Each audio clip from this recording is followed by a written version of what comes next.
Okay, today we are going to discuss about money, how money got evolved. This is a hypothetical scenario. Stage 1. There are only two, let's say there are only two people in the system, A and B. A produces every day 2 loaves of bread and B produces every day 2 butter slices. And every day this guy gives 1 slice to this person and this person gives 1 loaf to this person. So at the end of the day, everything is fine. They get what they want. Next comes stage 2. Stage 2 is into the system a third person C is introduced, who is good at extracting gold, some kind of goldsmith or something, and this only this person know how to extract gold. What and at the same time, this person A has increased the output of his bread to 3 loaves, and B has increased his output to 3 slices. And this is what happens. A gives 1 loaf to B, 1 loaf to C, and takes 1 gold coin from C and 1 butter slice from A. Same thing B does. Same thing C also does. So at the end of the day, A gets 1 gold coin, B gets 1 gold coin, and C gets 1 loaf and 1 slice. So these people are happy. Now, and now here the assumption is that gold has got an intrinsic value, some kind of ornamental value, which everyone likes. A, B, and C, they like to have gold. So that's the assumption. Next, and stage 3, and after several days, this will be the scenario. A, B, and C will have a stack of gold. C will have its own stack of gold coins. A will have his own stack of gold coins, and B will have its own stack of gold coins. So this we can say as some kind of saving, like the gold coins represent the hard work or smart work that they have done. This is some kind of saving of that surplus work that they have done. So this gold coins represent the surplus of work that they did earlier. Okay, now stage 4.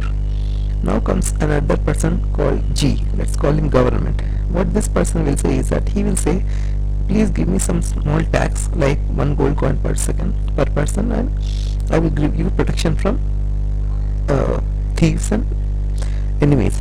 So these people will agree and give the tax, and this will go on for some days.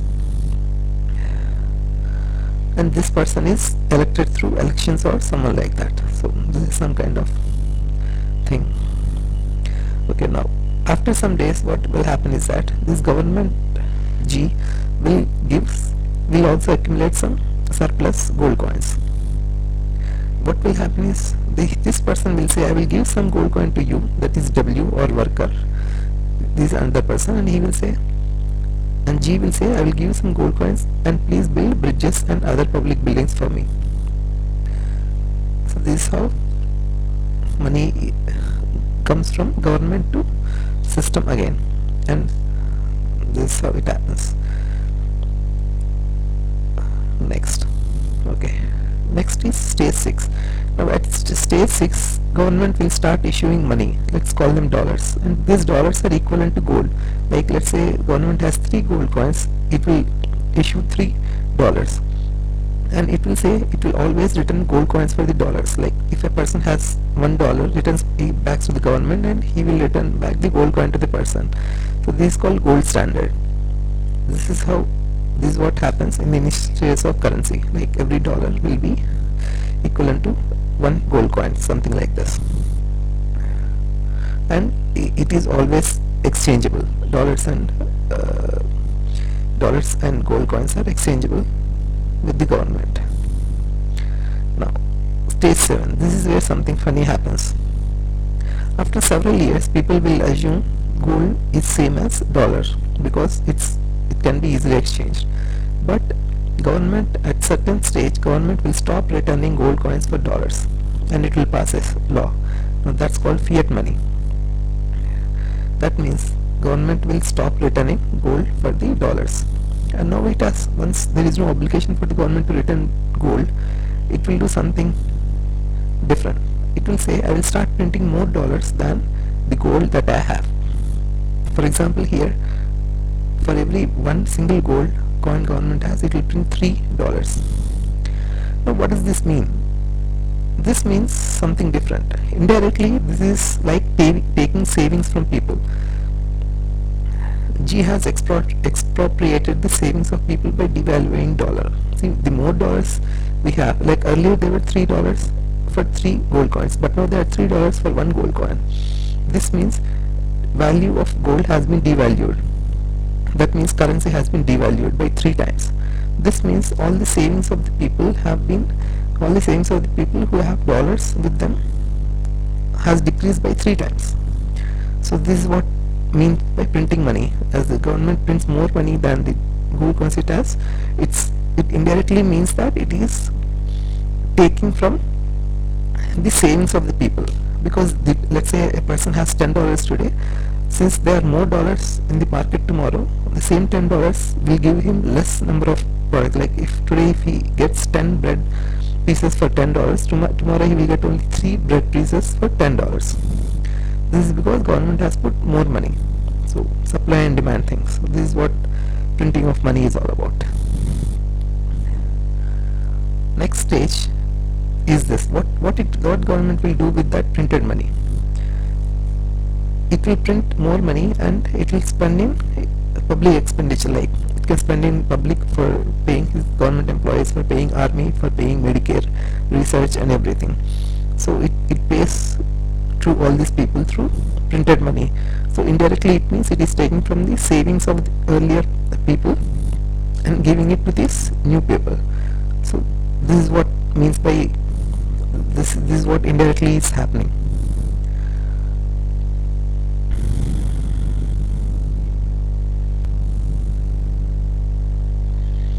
Okay, stage 9 is government debt. What is government debt?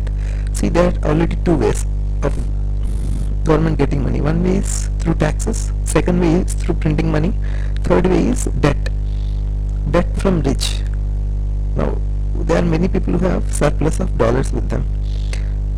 Like those surplus of dollars represent their earlier smart work or hard work, whatever they have done. This government takes some of that money as debt from these rich people and it spends as expenditure on these people like public servants, army, to maintain army, to give things like services like Medicare like that, and some research related activities. And once they pay, once they expend, these people obviously will return taxes, and it is assumed that through this expenditure more jobs are created because more people come and they give more taxes than they have expended, and that tax money is returned back to this debt. And so, and this is fine.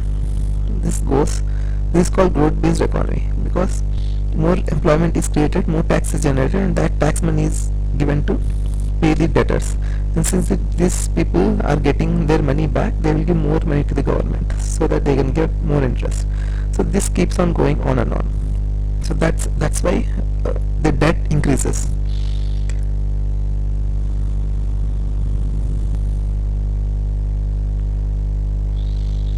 Okay, many people think that more debt means it is bad. No, there is nothing like that. More debt means more debtors, more people who give debt to the government have more faith on government's ability to repay the money.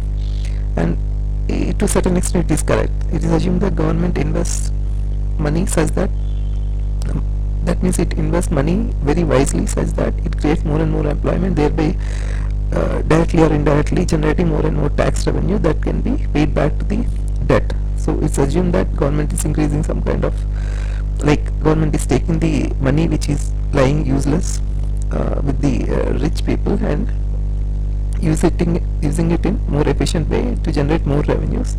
So everyone is happy, debtor is getting good interest and more employment is getting generated and government gets good name. Everyone is happy. But this works only on growth based economy, like more jobs are created, and now here the assumption is that more people are exploiting the nature and producing more and more goods from the nature, and more people are innovating and producing more and more goods and services out of their innovation and through exploitation of nature. Now, this is what the assumption is. Now here the real output is coming from the nature and brains of people, and this is what more employment means. This is what real production means. Okay. Next thing is subprime prices. What is subprime prices? So there is something called mortgage. Like a rich person has got lots and lots of money, and he gives certain surplus of that money to a constructor worker, and this person constructs a house and gives to a borrower, and now this borrower will give his future earnings to the rich person, investor. So this assumption is good enough, but the problem is they have given, due to certain reasons, these people, these borrowers have failed to repay money to these people, because while giving money they haven't done proper background check to this person. So this person has failed to return his money. So due to this the investor has lost faith on the market, and he stops giving money in construction of more houses. So due to that, all these constructor workers will go out of job, and this thing, so as these investors stop giving money, job losses occur, because there is no more money pumping into the system, and there is no more job for these constructor workers. So basically these people will become unemployed, and obviously since these people become unemployed, they can't buy goods and services. So the people who earlier used to sell goods and services to this person will also become unemployed. So this is how it escapes. This cascades, unemployment cascades, and it becomes worse. Now, how to contain this subprime prices? One way is to give fiscal stimulus. It is the same thing again. Government takes debt from rich people and spends and gives jobs to the people who, like as I said, the constructor workers and all the people who are selling goods and services to those workers. Now all these people are jobless. Now government starts new construction works and new projects, so that all the jobless people will start getting jobs. And assumption here once again is that government invests wisely, so that the money it takes from these rich people can be repaid. That means more tax can be collected in future by so that the new employment that it creates, and those employees will exploit nature and get products from the nature, as well as exploit their own minds and give good products and services, so that economy booms and the tax is collected, and that tax can be repaid to the debtors. So that is the assumption of fiscal stimulus.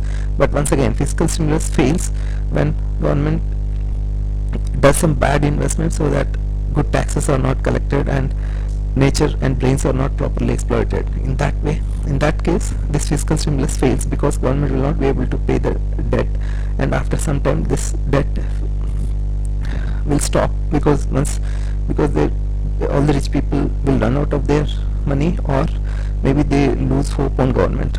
So in that case, this fiscal stimulus fails. So this is some kind of race situation. Race as in car race, some kind of. There are two things, like one race is this rich people running out of money, another race is more and more goods and services being produced and tax being collected, and that tax being more than the debt. So the assumption is that the tax and services are more than the debt that is being collected. So whoever wins the race will say whether this fiscal stimulus is successful or not. If the tax collected is less than this debt, then fiscal stimulus has failed. That means government has not invested wisely. On the other hand, if the government invests wisely, so that more tax is collected than the debt it received in the first place, that means fiscal stimulus is good. So everything depends on the intelligence or wisdom of the government. Okay. Thank you. If you have any doubts, please mail me.